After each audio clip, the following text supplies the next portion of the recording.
যোগাযোগ ও সাংবাদিকতা বিভাগের অধ্যাপক আব্দুল আল মামুন, তিনি যে রাকসু নারী প্রতিনিধিরা ছিল হিজাব পরিহিত, তাদের ছবি শপথ নেওয়ার সময় যে ছবিটা দিয়ে গণমাধ্যমে বিভিন্ন ধরনের কুরুচিপূর্ণ কথা বলেছেন এবং তার স্বাধীনতার উদাহরণ দিতে গিয়ে তিনি যে বলেছিলেন যে 2 কোয়ার্টার প্যান্ট এবং মদ নিয়ে যে ক্লাসরুমে আসা বা ইউনিভার্সিটিতে আসা, সেটা আসলে একটা ধর্মীয় অনুশাসন এবং আমাদের দেশীয় আইনের পরিপন্থী বলা যায়, যেটা একটা শিক্ষকের কাছে কখনো আশানুরূপ নয়।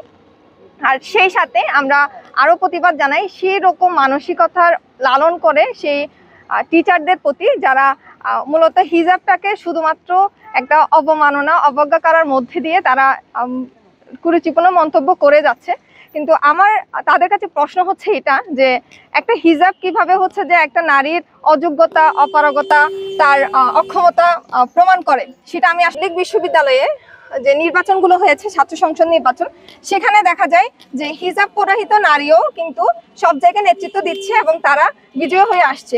সেখানে এত কিছুর পরও তাদের কাছে এটা মন্তব্যটা থেকে যায় যে হিজাব পরা মেয়েরা কিছু করতে পারে না, অথবা সে শুধুমাত্র হিজাব পরাদেরকেই মূলত কুরুচিপূর্ণ মন্তব্য করেছে সেটা নয়, যে 2 কোয়ার্টার প্যান্টের কথা বলা হচ্ছে, সেখানে শালীন পোশাক পরিহিত যে মেয়েরা আছে তাদেরকে অবমাননা করা হয়েছে, সেটা আসলে কখনোই গ্রহণযোগ্য নয়। আর একজন বিশ্ববিদ্যালয়ের শিক্ষক, সে এমন হবে তার চিন্তা চেতনা, তার মানসিকতা সবগুলো হবে উদার। সে যে কখনো একটা নির্দিষ্ট ওয়েস্টার্ন কালচারকে ফলো করে সে অন্যান্য যে বাংলাদেশের যে সংস্কৃতিগুলো আছে সেই সংস্কৃতিগুলো অবমাননা করা তার কোনো ধরনের অধিকারও নাই। কিন্তু আমরা দেখা যায় যে আমাদের যে সংস্কৃতিটা আছে, আমাদের বাংলাদেশের সংস্কৃতি, সেটাকে আমরা ভালোভাবে নিচ্ছি না বা শিক্ষকরা ভালোভাবে নিচ্ছে না। সে ওয়েস্টার্ন কালচারকে একটা মানুষের যোগ্যতা, দক্ষতার পরিচায়ক মনে করতেছে, কিন্তু আসলে আমার কাছে এটা অবান্তর ছাড়া কিছু মনে হয় না। কারণ একটা ওয়েস্টার্ন কালচার কিভাবে যে হতে পারে যে সে ওয়েস্টার্ন পোশাক পরেছে তার জন্য সে, কিন্তু আমাদের বাংলাদেশে দেখা যায় অনেক শিক্ষকই আছে, যারা অনেক শিক্ষিকা ও শিক্ষক সবাই আছে যে এমন যে তারা মূলত পোশাকটাকে কুরুচি মন্তব্যের মধ্যে গণ্ডিত করে নিয়ে আসছে। তারা একজন পোশাক পরিহিত সে যে হোক না কেন, আমার কাছে মনে হয় তার যোগ্যতা, দক্ষতা তার পোশাকে কখনোই ফুটে ওঠে না। তার যোগ্যতা, দক্ষতা ফুটে ওঠে তার কার্যক্রম দিয়ে। মানসিকতা যারা লালন করে তাদের বিরুদ্ধে প্রতিবাদ জানাতে এসেছি, তাদের জন্য যেন যথাযথ ব্যবস্থা নেয়, বিবেচনা করে, সেই আশা রেখে আমি আজকে এখানে তাদের বিরুদ্ধে প্রতিবাদ জানাই। আমার বক্তব্য শেষ করছি। পোশাকের স্বাধীনতার কথা যখন আসে তখন কেন সিলেক্টিভ প্রতিবাদী করা হয়? পোশাকের স্বাধীনতা বলতে যেমন একজন ওয়েস্টার্ন ড্রেস পরে সে যেমন থাকতে পারবে, তেমনি আমরা যারা হিজাবি নিকাবি আছি, আমাদের স্বাধীনতাকে কেন হাইলাইট করা হয় না? বা আমরা যখন হিজাব পরে যখন নির্বাচিত হয়ে এসেছি তখন কেন এটাকে নিয়ে কটাক্ষ করা হচ্ছে? আমরা তো শুধুমাত্র হিজাবিদের ম্যান্ডেট নিয়ে এখানে দাঁড়াইনি।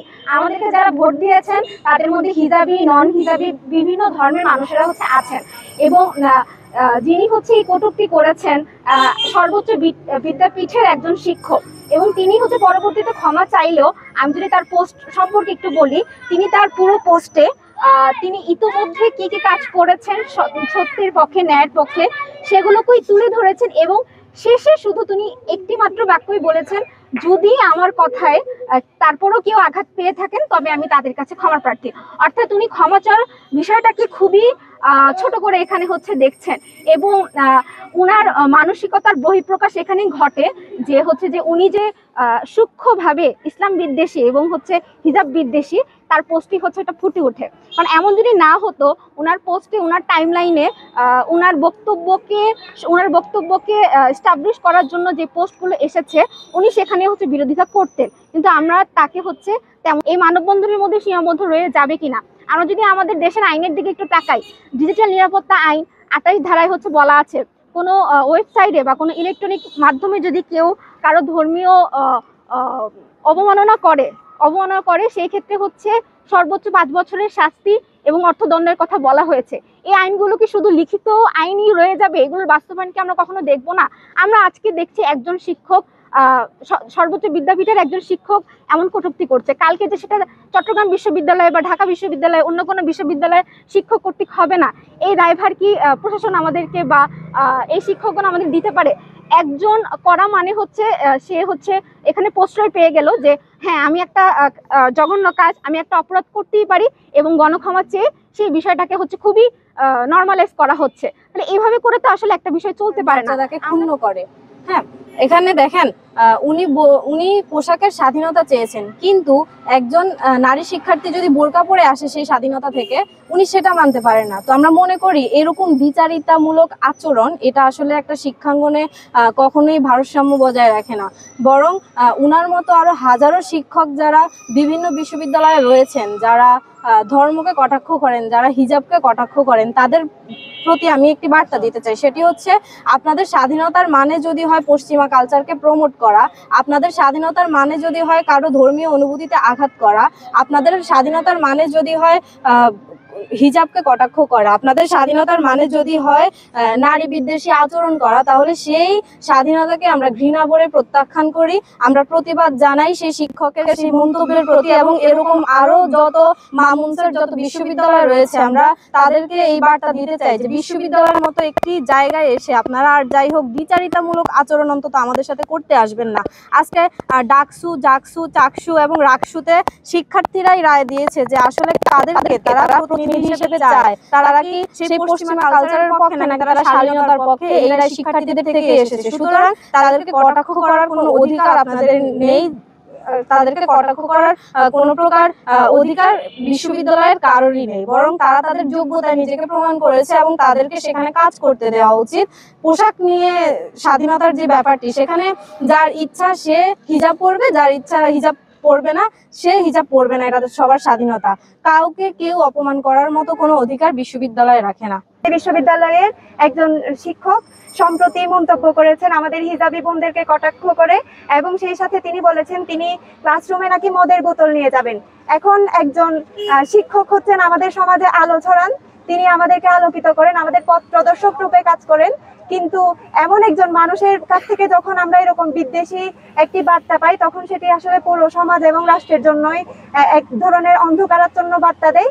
আজকের প্রতিবাদটা আজকে এখানে শুধুমাত্র একজন শিক্ষকের বিরুদ্ধেই নয়, বরং এমন একটি মানসিকতার বিরুদ্ধে যে মানসিকতা শিক্ষকতার মতো মহান পেশায় থাকা সত্ত্বেও একজন ব্যক্তিকে বিদ্বেষী বার্তা প্রচারে সাহায্য করে, এবং সেই সাথে এটি আসলে তার ব্যক্তিগত স্ট্যান্ড বলে আমরা মনে করি না, বরং এই ধরনের মন্তব্যের কারণে দেখা যায় যে সমাজের রন্ধ্রে রন্ধ্রে যে বিদ্বেষীরা লুকিয়ে আছে, তারাও একটি সাহসের বার্তা পায়। সেই কারণে আজকে আমাদের এখানে অবস্থান মানবতার পক্ষে, ন্যায়ের পক্ষে এবং যে কোনো ধরনের বুলিং এর বিপক্ষে। সবাইকে ধন্যবাদ জানিয়ে মদ্যপানকেও উনি নর্মালাইজ করার চেষ্টা করেছেন, যা আমাদের সামাজিক অবক্ষয়ের অন্যতম একটা কারণ।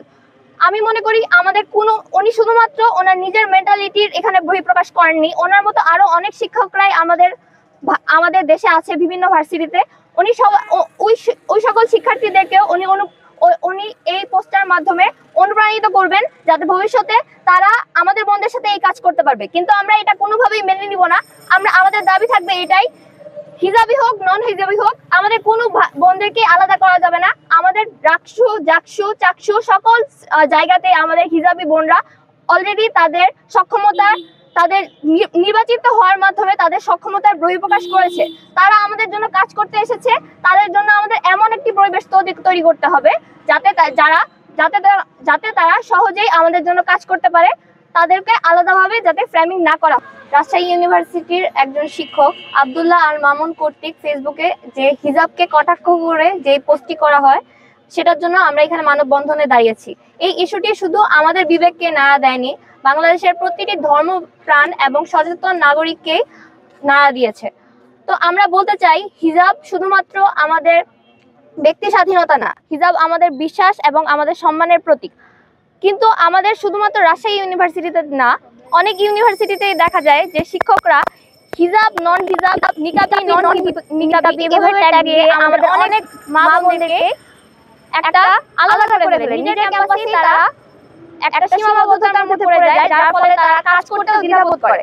এমন একজন শিক্ষক যখন একটা পাবলিক পোস্টের মাধ্যমে এরকম একটা মতবাদ দিতে পারে, সেই পক্ষে অবশ্যই আমাদের বোনরা ওনার কাছে কখনোই নিরাপত্তা বোধ করবে না। তো আমাদের দাবি থাকবে, একজন বোন হিজাবি হোক বা নন হিজাবি হোক, এর মাধ্যমে কখনোই তাকে ট্যাগিং করা যাবে না, বা সে তার কাজ করার সক্ষমতাকে আমরা কখনোই প্রশ্নবিদ্ধ করতে পারবো না।